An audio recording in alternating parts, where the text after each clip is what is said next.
மைவி ஃபேஷன் பார்க்குற எல்லா ஃப்ரெண்ட்ஸ்க்கும் ஹாய்.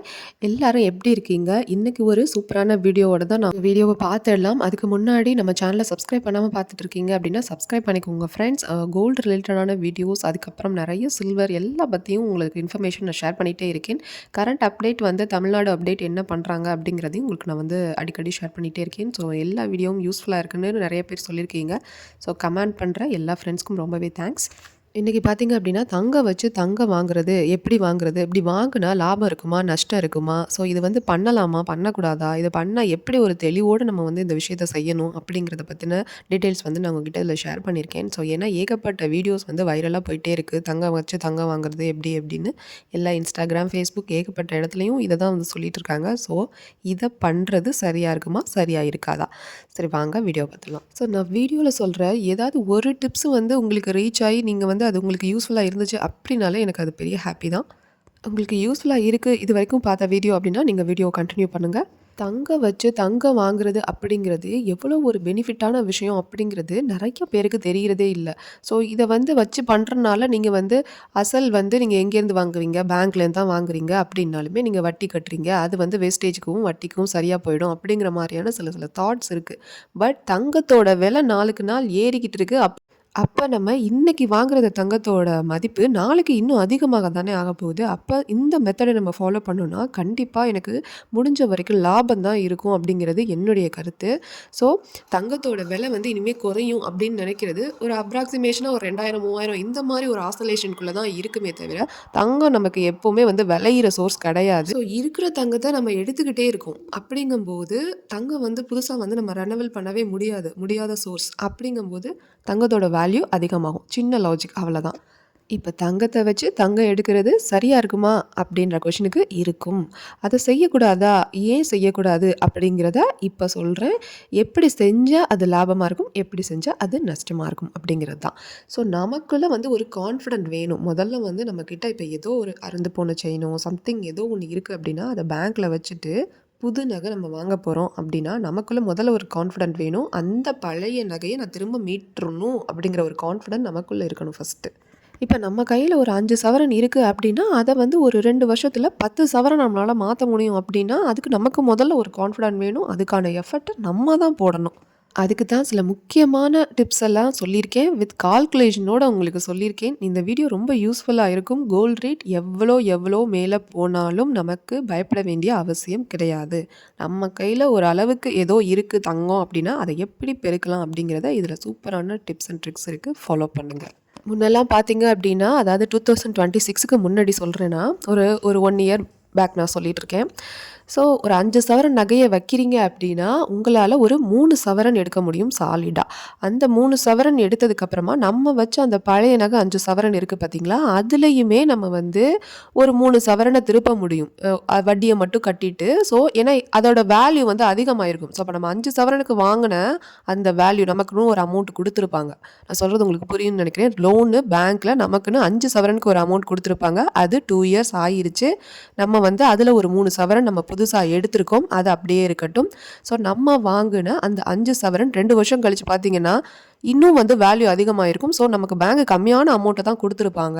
அப்போ நம்ம போய் அந்த 5 சவரனில் ஒரு 3 சவரனை நம்ம ஒரு கைமாத்தோ ஏதோ ஒன்று அந்த டைமில் கிடைக்கிது, ஒரு 7 சீட்டோ ஏதோ ஒன்று எடுக்கிறீங்க அப்படின்னா அதை கொண்டு போய் கொடுத்துட்டு கொஞ்சம் நகையை வச்சுட்டு பேலன்ஸ் இருக்க எக்ஸஸாக இருக்கிற நகையை, அதாவது அதிகமான நகை தானே அங்கே இருக்குது, ஸோ அந்த நகைக்கான வந்து அந்த நகையை வெளியில் எடுத்துகிட்டு வந்துடலாம். நான் சொல்கிறது இது ஒரு பெரிய டிப்ஸுங்க.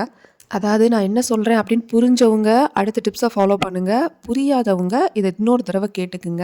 நம்ம 5 சவரன் வச்சு பேங்கில் வச்சு 2 லட்ச ரூபாய் வாங்கிட்டோம், 3 சவரன் வெளியில் எடுத்துட்டோம். இது 2 இயர்ஸ் பேக் நான் முன்னாடி சொல்கிறேன். இப்போ 2 வருஷத்துக்கு முன்னாடி வச்சுருக்கீங்கன்னா இப்போ 2 வருஷம் ஆயிடுச்சுன்னு வச்சுக்கோங்களேன். இப்போ அந்த நகையோட மதிப்பு 5 சவரனுக்கு நமக்கு கொடுத்த 2 லட்ச ரூபாய் கொடுத்துருப்பாங்களா, இப்போ வந்து அதிகமாக பேங்க் கொடுக்கும். அப்போ அது நீங்கள் ஏன் அதிகமான நகையை வச்சு கொஞ்சம் அமௌண்ட் வாங்கினதோடு இருக்கீங்கன்னு நான் கேட்குறேன்.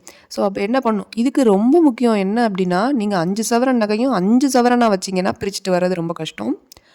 அதாவது ஒரே 5 சவரன் டாலர் செயினாக வச்சுட்டீங்க அப்படின்னா பிரிக்கிறது கஷ்டம்னு சொல்கிறேன். தோடு, பிரேஸ்லெட்டு, இது மாதிரி வளையல், இது மாதிரி எல்லாம் சேர்த்து 5 சவரன் அப்படி வச்சுருக்கீங்கன்னா அதில் ஒரு நகையை மீட்டுட்டு வரலாம். இது ரொம்ப முக்கியம். இப்படி இருந்தால் மட்டும்தான் இதை இப்படி செய்ய முடியும். ஸோ நம்ம செய்ய எல்லா விஷயமே நமக்குள்ள ஒரு கான்ஃபிடென்ட் இருந்தால் கண்டிப்பாக செய்ய முடியும். நிறைய பேர் வந்து இதை ட்ரை பண்ணாதீங்க, இது ட்ரை பண்ணிங்கன்னா நீங்கள் வந்து வட்டி தான் கட்டுற மாதிரி இருக்கும் அப்படின்லாம் சொல்கிறாங்க. அதுவும் உண்மை தான். ஆனால் வந்து அதை எப்படி ஃபாலோ பண்ணணுங்கிற ஒரு மெத்தட் இருக்குது. ஸோ நீங்கள் போய் அடகு கடையில் போய் வச்சுட்டிங்கன்னா மாட்டிக்குவீங்க. வட்டி வந்து அதிகமாக நீங்கள் கொடுக்குற மாதிரி தான் இருக்கும். ஸோ அப்போ வந்து அதுக்கு நீங்கள் சேதாரம் கொடுத்தே கையில் கொஞ்சம் கொஞ்சமாக சேர்த்து அப்படி எடுத்துக்கலாம். நகை வந்து அப்போ விலை அதிகமாகும் போது தான் நீங்கள் எடுக்கிற மாதிரியும் இருக்கும். அதுவும் உங்களுக்கு ஒரு லாஸ் தான். அடகு கடையில் வச்சிங்கன்னா அதுக்கு வட்டி கட்டிக்கிட்டே இருக்கணும். அது அதை விட பெரிய லாஸாக இருக்கும். ஸோ அதுக்கு தான் இந்த டிப்ஸ் என்னென்னா, நீங்கள் பேங்க்கில் வைக்கணும். அதுவும் கவர்மெண்ட் ரிலேட்டடான பேங்க்கில் வைக்கணும். ஸோ நகையை நம்ம வீட்டுக்குள்ளேயே பூட்டி வச்சுருந்தா நமக்கு எந்த லாஸும் இல்லைன்னு நினைக்காதீங்க. அது யூஸ் இல்லாமல் இருக்கதே பெரிய லாஸ் தான். ஸோ பேங்க் வந்து கவர்மெண்ட் ரிலேட்டடான பேங்க்கில் வைங்க. எந்த ப்ரைவேட் செக்டார்லையும் வைக்காதீங்க. ஏன்னா கோல்டோட பெனிஃபிட் நாளுக்கு நாள் அதிகம். ஸோ இப்போ கனரா பேங்க் இந்த மாதிரி பேங்க்கில் வைக்கிறீங்க அப்படின்னா லோன் வந்து ரீபேமெண்ட் பண்ணிக்கலாம். ஸோ அதில் ஆப் இருக்குது. ஸோ லோன் வந்து நீங்கள் ரீபேமெண்ட் பண்ணிக்கலாம். கொஞ்சம் கொஞ்சமாக கட்டி அசலையும் வட்டியும் நீங்கள் குறைச்சிக்கிட்டே வந்து நீங்கள் பழைய நகையை வச்ச நகையை மீட்டெடுத்துடலாம். அப்படி அந்த மாதிரி லோன் எங்கே ரீபேமெண்ட் பண்ண முடியுமோ கொஞ்சம் கொஞ்சமாக, நான் சொல்கிறது டிஜிகோல்டு மெத்தடில். இப்போ டிஜிகோல்டு வாங்குறீங்க அப்படின்னா எப்படி 100, 200 கட்டி வாங்குவீங்க, அது மாதிரி 1000, 2000 கட்டி லோனை வந்து நல்லா ரீபேமெண்ட் பண்ண முடியும். அப்படிங்கிற மாதிரியான பேங்குகளில் வைக்க பாருங்கள். இங்கே பார்த்தீங்க அப்படின்னா மொத்தமாக தான் கட்டணும், வட்டியும் அசலும் இப்படி தான் கட்டி தான் திருப்பணும் அப்படிங்கிற மாதிரியான பேங்குகளில் வைக்காதீங்க. எங்கே லோன் ரீபேமெண்ட் பண்ண முடியுமோ அந்த மாதிரி பேங்குகளில், நம்மக்கிட்ட இல்லைனாலும் நமக்கு சிஸ்டர் இந்த மாதிரி இருந்தாங்க அப்படின்னா அவங்களுடைய அக்கௌண்ட்டில் வச்சு கூட நீங்கள் திருப்புறதுக்கு பார்த்துக்குங்க. அடுத்தது பார்த்தீங்க அப்படின்னா ரொம்ப முக்கியமான விஷயம் இந்த கால்குலேஷன் மெத்தட்னு சொல்கிறேன். கால்குலேஷன் தெரிஞ்சுக்கிறது. நகை வாங்க போகிறீங்க அப்படின்னா முதல்ல கால்குலேஷன் தெரிஞ்சுக்கணும். ஸோ நகையை வாங்குறீங்க அப்படின்னா ஒரு 10%, 15% அவங்க பாட்டுக்கு போட்டு ₹1,00,000 15,000 தட்டிட்டு போயிடுவாங்க. உங்களுக்கு அப்போ தெரியாது 3% ஜிஎஸ்டி வேறு கட்டணும். ஸோ 3% ஜிஎஸ்டி அப்படிங்கிறது அது ஒரு ₹3,000 ₹1,00,000. அப்போ ஒரு 15%ங்கிறது 15% 15,000 + 3,000 18,000 நீங்கள் வந்து கட்டிட்டு வருவீங்களா? ஸோ அப்போ நீங்கள் எவ்வளோ லாஸில் வரீங்கிறதையும் தெரிஞ்சுக்கணும். ₹1,00,000 இப்போ அடகு வச்சு எடுத்துகிட்டு வரீங்க அப்படின்னா அதில் போய் நகை வாங்க போகிறேன் அப்படின்னா 18,000 கடையில் கொடுத்துட்டு வந்துட்டு அதில் நோ யூஸ். ஸோ அப்போ எப்படி பண்ணணும் அப்படிங்கிறதையும் நான் நிறைய வீடியோவில் சொல்லியிருக்கேன். என்னுடைய பழைய வீடியோக்குள்ளே தொடர்ந்து வாட்ச் பண்ணுங்கள். முன்னெல்லாம் பார்த்தீங்க அப்படின்னா பேங்க் எப்படி லோன் கொடுத்துக்கிட்டு இருந்தாங்கன்னு தெரியுமா உங்களுக்கு? முன்னெல்லாம் பார்த்தீங்கன்னா கோல்டு ரேட் ஏறும், பேங்க்கில் கொஞ்சம் லோன் அமௌண்ட்டு ஏற்றுவாங்க. இப்போல்லாம் கோல்டு ரேட்டு அது பாட்டுக்கு கடகடன்னு ஏறுது. பேங்கோட லோன் அமௌண்ட்டை அப்படியே ஒரு ஸ்டாண்டர்டைஸ் பண்ணி வச்சுட்டாங்க. இவ்வளோ தான், கோல்டு எவ்வளவு ஏறினாலும் இவ்வளோ தான் அப்படிங்கிற மாதிரி பேங்க்கில் வந்து உங்களுக்கு கிராமுக்கு இவ்வளோ தான் ஒரு ஃபிக்ஸட் பண்ணிட்டாங்க. இப்போ ஒரு கால்குலேஷனாக பார்த்துருவோம். என்னுடைய வீடியோ என்னுடைய ஃபாலோவர்ஸ்க்கு கண்டிப்பாக யூஸ்ஃபுல்லாக இருக்கணும் அப்படிங்கிறத தான் நான் சொல்லுவேன். ஸோ தங்கம் வச்சு தங்கம் எடுங்க, கால்குலேஷனை தெரிஞ்சுக்குங்க. 2 வருஷம் பிஃபோரில் நம்ம என்ன பண்ணிக்கலாம் அப்படின்னா 5 சவரனை வச்சா 3 சவரன் எடுக்கலாம். 2024 சம்திங்கில் சொல்கிறேன். இப்போ அது மாதிரி எடுக்க முடியாது. ஏன்னா பேங்க் வந்து கொடுக்குற லோன் அமௌண்ட்டை ஸ்டாண்டர்டைஸ் பண்ணிட்டாங்க. ஸோ அதனால் உங்களுக்கு அப்போ கொடுத்த அதே அமௌண்ட்டோட கொஞ்சம் கூட குறைச்சி தான் இருக்குமே தவிர ரொம்ப அதிகம் வர்றதில்லை. இப்போ 5 சவரன் வச்சுருக்கீங்க, 40 கிராம் பேங்கில் கொண்டு போய் வைக்க போகிறீங்க. 10 கிராமுக்கு 1 கிராம் குறைச்சிருவாங்க. அப்போ 40 கிராமுக்கு 4 கிராம் குறைச்சிருவாங்க. ஸோ அது ஒரு பக்கம் இருக்கட்டும். அடுத்ததாக பார்த்தீங்க அப்படின்னா அது வைக்கிற நகைகளில் ஸ்டோன் இருக்கக்கூடாது, அது ஒரு பக்கம் இருக்கட்டும். இப்போ 40 கிராமை வச்சுட்டோம். பேங்க்கில் நமக்கு ₹6,500 கணக்கு பண்ணி கொடுத்தாங்க அப்படின்னா 2,60,000 கொடுப்பாங்க. ஆனால் இப்போ சில பேங்க்கில் 7,800 கொடுக்குறாங்க அப்படின்னா 3,12,000. ஸோ இதில் எப்படி நீங்கள் வாங்கலாம் அப்படின்னு பார்த்தீங்கன்னா, ஒரு பக்கம் 2,60,000 கொடுக்குற பேங்க்கில் வட்டி எவ்வளோ அப்படிங்கிறத கால்குலேட் பண்ணிக்கோங்க. ரெண்டாவது 7,800 கொடுக்குற பேங்க்லேயும் வட்டி எவ்வளோன்னு கால்குலேட் பண்ணிக்கோங்க. சில பேங்க்கில் பார்த்தீங்க அப்படின்னா 11.75 வட்டியெல்லாம் வந்து வட்டி விகிதம் வந்து உங்களுக்கு போட்டிருக்காங்க. அதெல்லாம் ரொம்ப கூட. அதை போய் வாங்கி அதுக்கு 10,000 14,000 கட்டிக்கிட்டு இருக்கிறதுக்கு நீங்கள் வந்து இப்படி குறைச்சி வாங்கிக்கிறது நல்லது. 11 சம்திங் வந்துச்சு அப்படின்னா, வட்டி வந்துச்சு அப்படின்னா லட்சத்துக்கே உங்களுக்கு வந்து 11,000 வந்துடுது. அவ்வளோதான் நீங்கள் கட்டி என்ன பண்ண போகிறீங்க? அப்புறம் வட்டி கட்டியே உங்களுக்கு வந்து அது பாதி வேஸ்ட்டாக போயிடும். ஸோ அதனால் பார்த்துக்குங்க. வட்டி எங்கே கம்மியாக இருக்கோ அந்த பேங்க்கில் சூஸ் பண்ணி 6,500 to 7,800 இந்த ரேஞ்சஸ்க்குள்ளே சொல்கிறேன். இப்போ 3,12,000 தான் நம்ம கையில் இருக்குது. நம்ம வந்து 3 சவரன் எடுக்கணும்னு பிளான் பண்ணி போனோம் அப்படின்னா இன்றைக்கி ரேட்டு படி 14,000ன்னு வச்சுக்கோங்களேன். 14,000 தாண்டிருச்சு. ஸோ 14,000ன்னு வச்சுக்கிட்டிங்க அப்படின்னா 3,36,000 வரும். அப்போ கண்டிப்பா எடுக்க முடியாது. அடுத்தது 22 கிராம் 2 கிராம் கம்மி பண்ணி பார்த்தீங்க அப்படின்னாலுமே இப்ப 3,00,000 அடுத்து பார்த்தீங்கன்னா 8,000 வரும். ஸோ 3,12,000 நம்ம கையில இருக்கு. அப்ப எடுத்துடலாம் அப்படின்னு நம்ம நெனைப்போம். அப்பவும் நம்மளால எடுக்க முடியுமா? நமக்கு வேஸ்டேஜ்ங்கிறத போட்டுருவாங்க. ப்ளஸ் ஜிஎஸ்டி வரும். அப்ப வந்து எடுக்க முடியுமா? எடுக்கவே முடியாது. 10% நமக்கு வேஸ்டேஜ்ன்னு 22 கிராமுக்கு வச்சா கூட ரூ. 30,800 வந்து நம்ம வேஸ்டேஜ் கட்டுற மாரி இருக்கும். அதுக்கப்புறம் வந்தா 3% ஜிஎஸ்டி வேற இருக்கும். அப்ப 3,38,000 சம்திங் நமக்கு வேணும். ஜிஎஸ்டி அதுக்கப்புறம் சேர்த்தோம்னா அது ஒரு ரூ. 10,164 வருது. அப்ப அது ஒரு 3,48,000 சம்திங் வந்துருச்சு.